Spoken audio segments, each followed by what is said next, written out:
You ask Tiger to solve. This deals with linear equations with one unknown. The final result is x equals 7. Let's solve it step by step. Simplify the expression. Expand the parentheses. Simplify the arithmetic.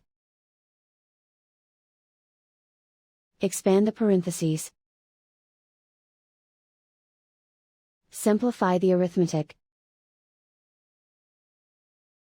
Group like terms. Simplify the arithmetic.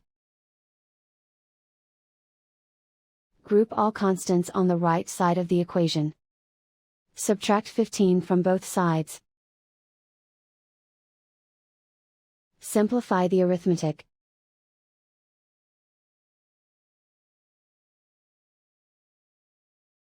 Isolate the x. Divide both sides by 5. Simplify the fraction. Find the greatest common factor of the numerator and denominator.